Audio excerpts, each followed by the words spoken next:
하나님 아버지와 우리 주 예수 그리스도로부터 오는 은혜와 평강이 이 자리와 온라인으로 예배를 드리시는 모든 그리스도의 청년들과 오부 예배의 성도님들께 함께하기를 우리 주님의 이름으로 축원합니다. 2025년이 지나고 시작된 2026년이 벌써 한 달이 지났습니다. 신락 같은 희망을 품고 작년보다는 좀 나아지겠지라는 마음을 가지고 한 해를 시작했는데 우리의 삶의 자리가 많이 바뀌었는지는 잘 모르겠습니다. 오늘은 꽤 추운 날씨이지만 그럼에도 최근에는 계속해서 살을 내던 그 추위와 바람이 또 우리를 괴롭히던 그 겨울이 조금씩 지나가고 있다라고 하는 것을 느끼게 됩니다. 그러나 여전히 거치지 않은 인생의 추위 앞에서 떨면서 지내는 그 삶은 언제 끝날지 요원해 보입니다.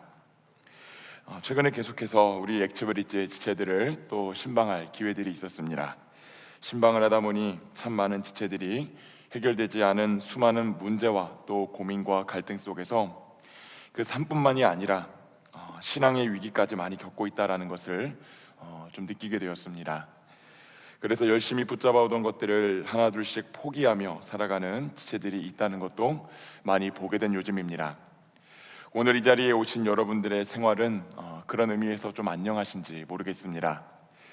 그런데 오늘 본문을 보니까 오늘 우리가 겪고 있는 그런 위기를 똑같이 겪고 있는 한 무리들을 보게 됩니다. 오늘 본문 말씀은 이 예레미야라고 하는 그 예언자가 유대 본토에서 기원전 597년 바벨론의 1차로 포로로 끌려갔던 포로민들에게 보낸 편지입니다.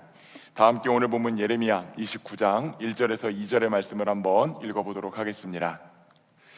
선지자 예레미야가 예루살렘에서 이 같은 편지를 느부갓네살이 예루살렘에서 바벨론으로 끌고 간 포로 중 남아있는 장로들과 제사장들과 선지자들과 모든 백성에게 보냈는데, 그때는 여고니야 왕과 왕후와 궁중 내시들과 유다와 예루살렘의 고관들과 기능공과 토공들이 예루살렘에서 떠나누라. 아멘. 여러분하고 자주 나누었던 그 이스라엘의 역사 중에서 남유다의 역사를 조금 더 주목해서 보면 좋겠습니다. 여러분, 기원전 926년에 솔로몬이 죽었다라고 말씀을 드렸습니다. 솔로몬이 죽고 나서 북이스라엘과 남유다가 이제 나뉘게 되었는데, 북이스라엘의 역사는 좀 나중에 보고 이 남유다의 패망은 결론적으로 패망은 587년에 바벨론에 의해서 일어나게 됩니다. 그런데 조금 역사적으로 정확하게 보면 기원전 605년 그리고 기원전 597년에 이 유다가 중간중간에 침공을 당해가지고 나라가 멸절 단계까지 갔던 때가 있었습니다.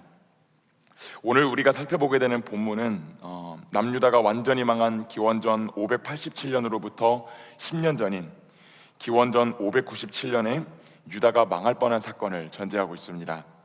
당시 유다에 여기에는 여고니야라고 되어 있는데 다른 이름이 또 여호야긴이라고 하는 왕입니다.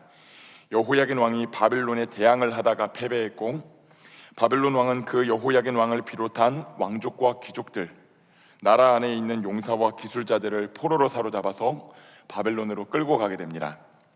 그리고 남유다에는 여호야긴 왕의 숙부였던 시드기야라고 하는 사람을 꼭두각시 왕으로 세워서 그 유다 왕으로 남겨두고 가난하고 비천한 이들을 그 땅에 남겨둡니다. 이후 시드기야가 국제정세를 제대로 읽지 못하고 바벨론에 한 번 더 대항했다가 완패하고, 이때를 기점으로 남유다가 완전히 멸망당하게 됩니다. 그는 눈앞에서 자녀들이 죽는 것을 보았고 자신도 두 눈이 뽑힌 채 바벨론으로 끌려가게 됩니다. 성벽과 성전은 불에 타 없어지고 그 이후로 그 땅에는 가난하고 비천한 자들만 남게 됩니다.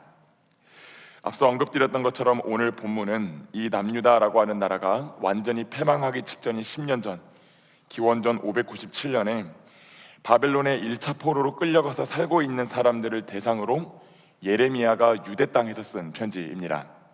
편지의 발신자는 예레미야, 수신자는 1차 포로민들입니다. 그러니 이 본문의 배경만 살펴보아도 이 예레미야의 편지를 받았던 바벨론 1차 포로들의 심정이 얼마나 절박했을지 알 수 있습니다.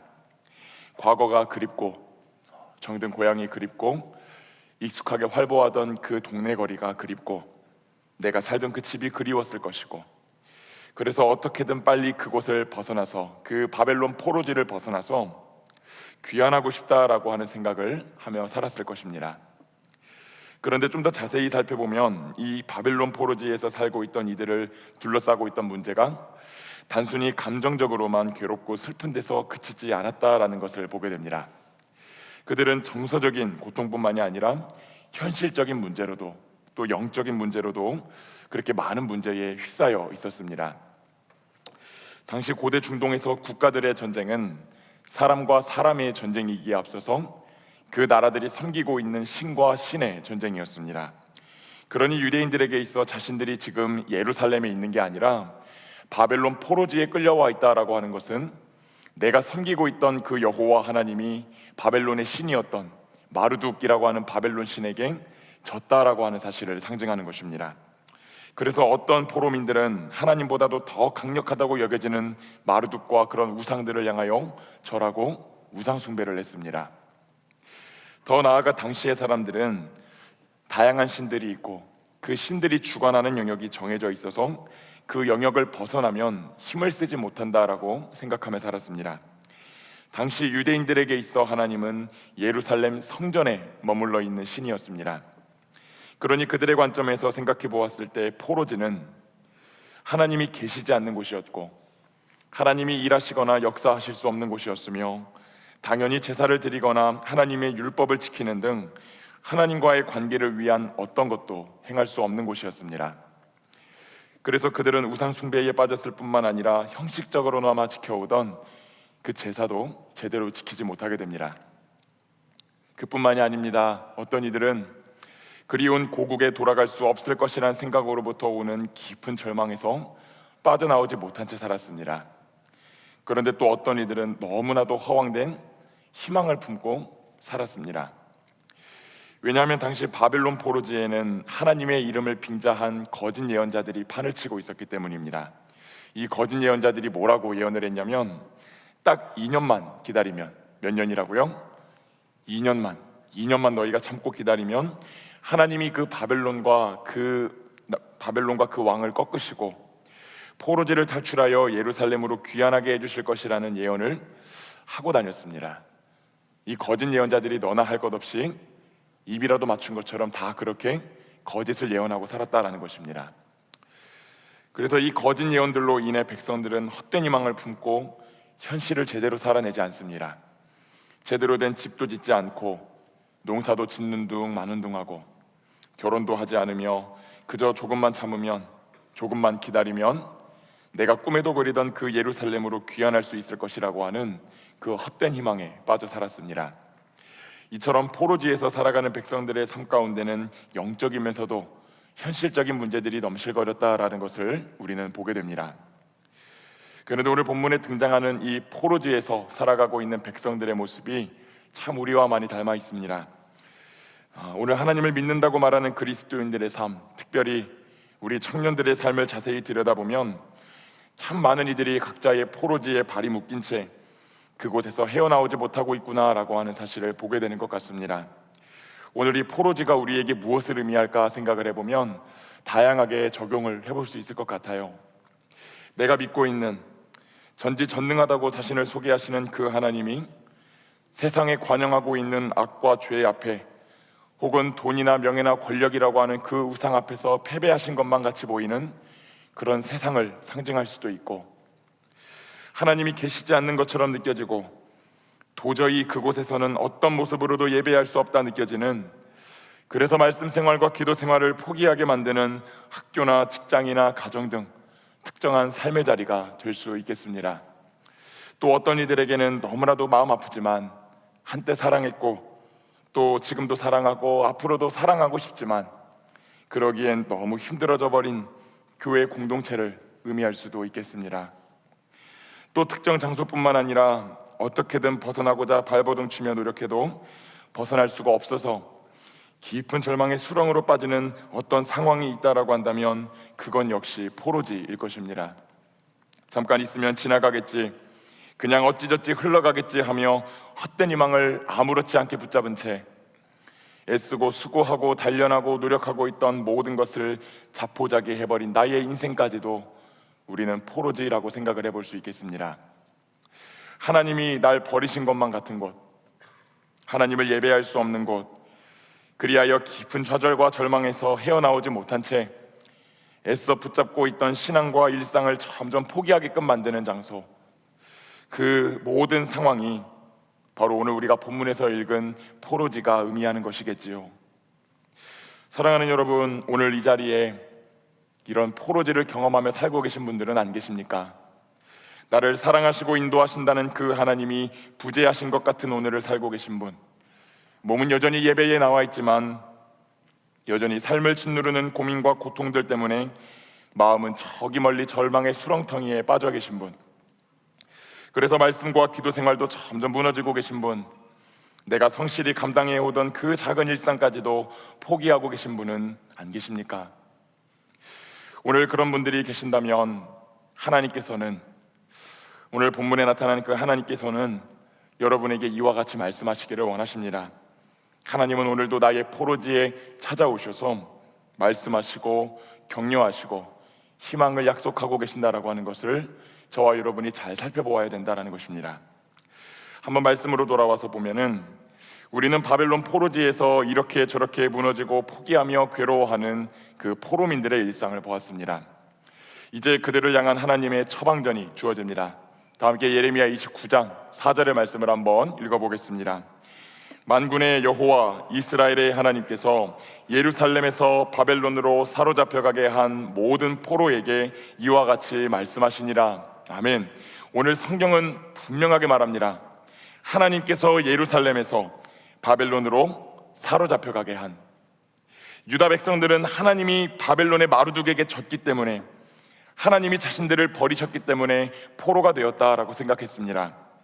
그러나 성경 본문은 하나님이 이 바벨론의 마루둑에게 패배하신 것이 아니라 오히려 하나님이 그 바벨론을 도구 삼아 유다 백성들을 위해 하시고자 하는 일이 있다라고 말씀하고 계신다라고 하는 것이죠.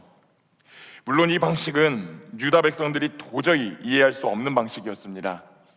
자신의 백성을 포로지로 내모는 신이 이 세상에 어디 있다라는 것입니까? 그러나 성경은 하나님에 대해 자주 그리고 분명하게 정의합니다. 그분은 우리가 원하고 바라는 어떤 상황과 해답만을 찝어주시는 분이 아니라 때로는 광야를, 때로는 포로지를 거치게 하시면서 우리의 존재와 우리의 역사와 우리의 인생을 우리의 좁디 좁은 차원에 머물게 하시는 것이 아니라 하나님의 차원으로, 하나님의 뜻대로 인도해 가시는 하나님이시라고 성경은 분명하게 가르친다라고 하는 것입니다. 이제 하나님이 당신의 백성들에게 무엇을 가르치시기 위해 포로지에 보내신 것인지 다 함께 오늘 본문 5절에서 7절의 말씀을 한번 읽어보도록 하겠습니다. 너희는 집을 짓고 거기에 살며 텃밭을 만들고 그 열매를 먹으라.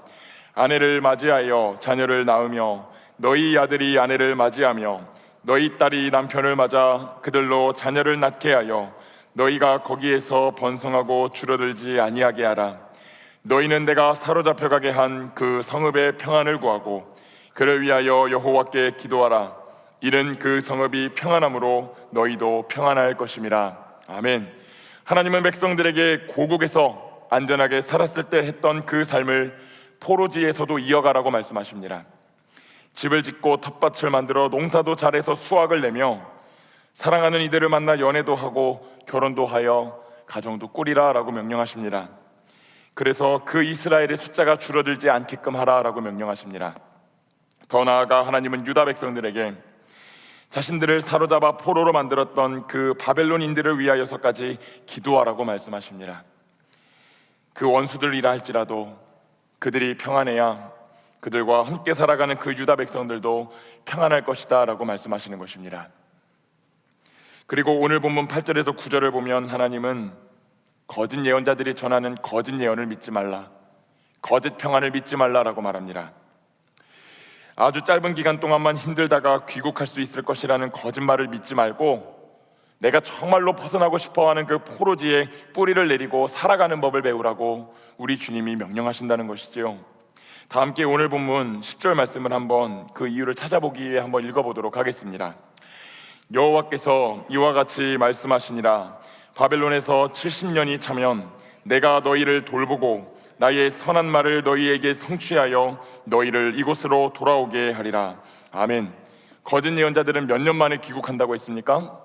2년 만에 귀국한다라고 했습니다. 그러나 하나님은 그 바벨론에서 70년이라는 시간 동안 너희가 포로민으로 살게 될 것이다 라고 말씀하십니다. 70년이라는 시간이 차면 포로지에서 풀려나 귀환하게 될 것이다 라고 말씀하십니다. 즉 포로지에서의 시간이 생각보다 길 것이기 때문에 고통스러운 현실 속에서 땀 흘려 일하는 일상도, 원수를 위해 기도하는 그 신앙까지도 포기하지 말라고 말씀하시는 것입니다.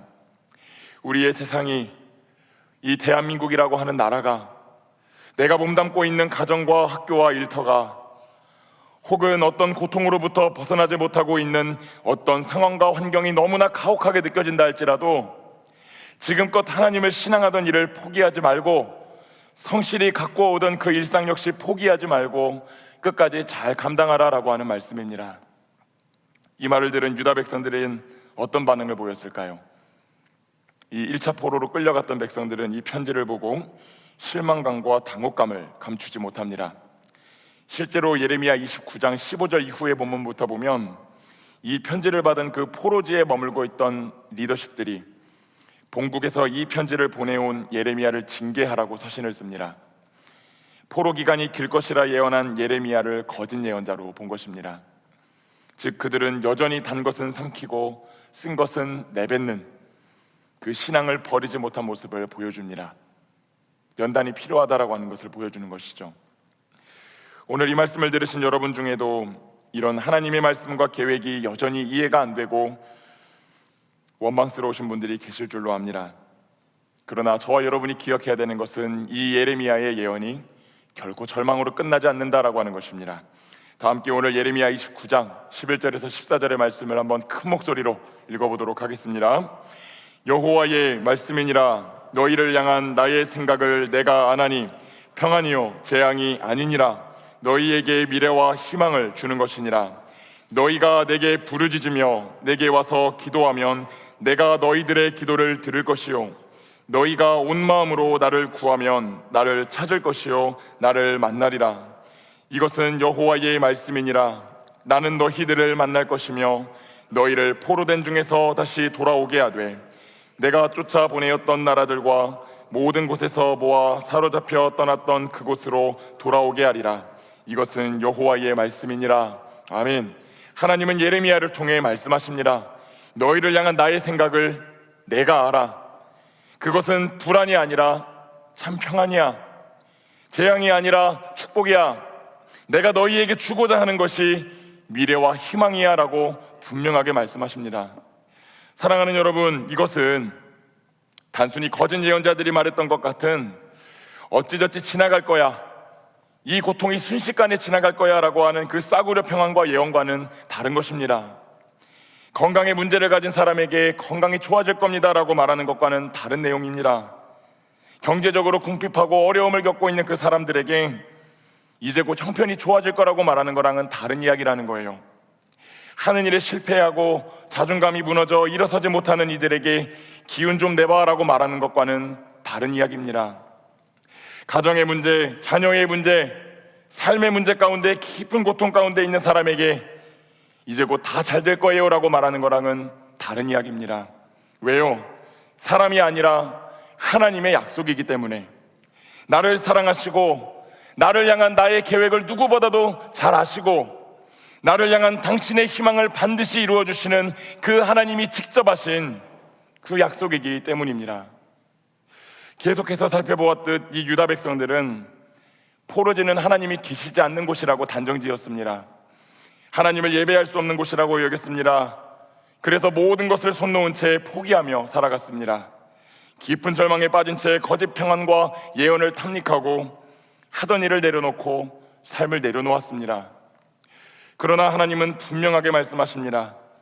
너희가 그 포로지에서 기도하면 내가 그 기도를 듣겠다고, 내가 응답해 주겠다고, 너희가 온 마음으로 전심으로 나를 찾으면 내 자신을 드러내어 너희에게 보여주고 너희와 만나주겠다고. 이 말씀은 하나님이 지금 그 포로지에 함께 계신다는 뜻입니다.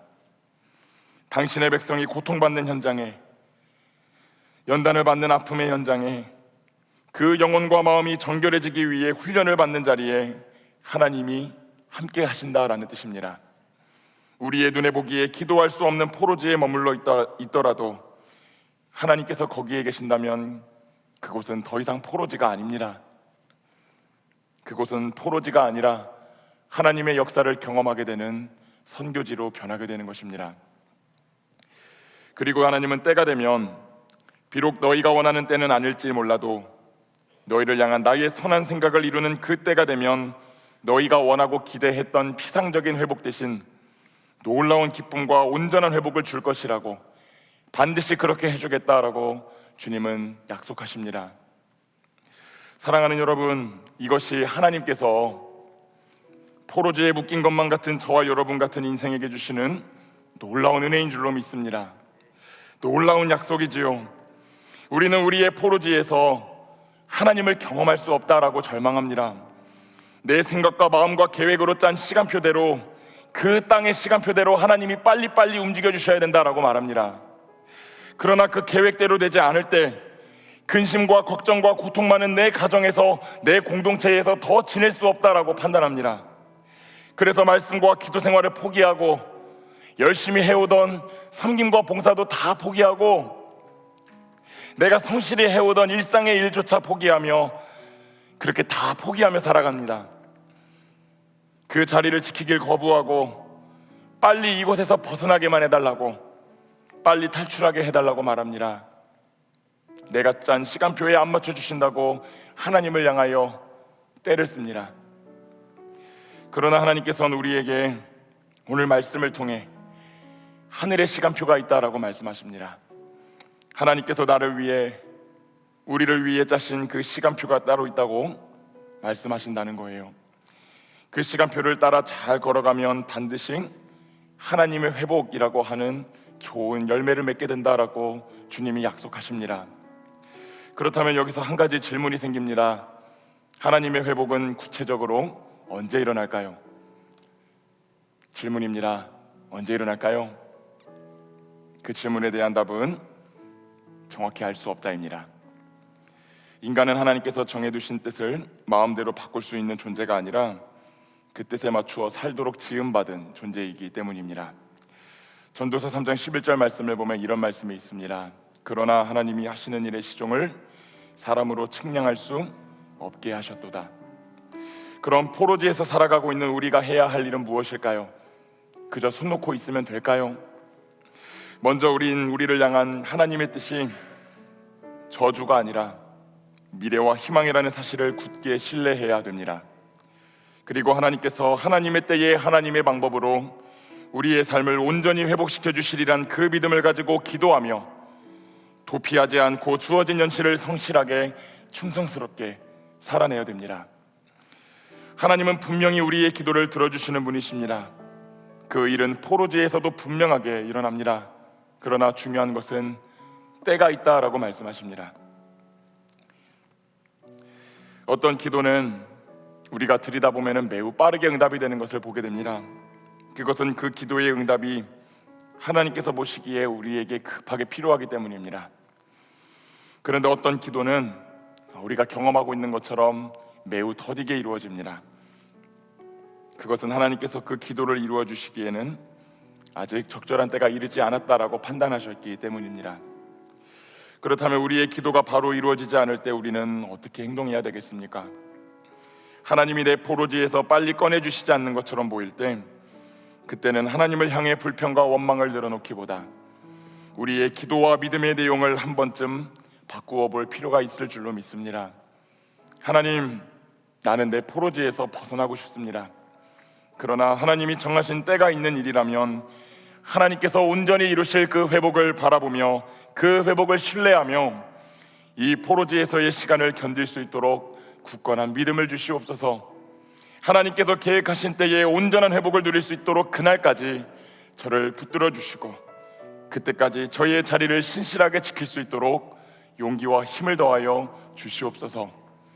이렇게 기도하는 것, 현실을 성실히 살아내는 것이 수동적이거나 어리석다고 생각하시는 분들이 계실지 모르겠습니다.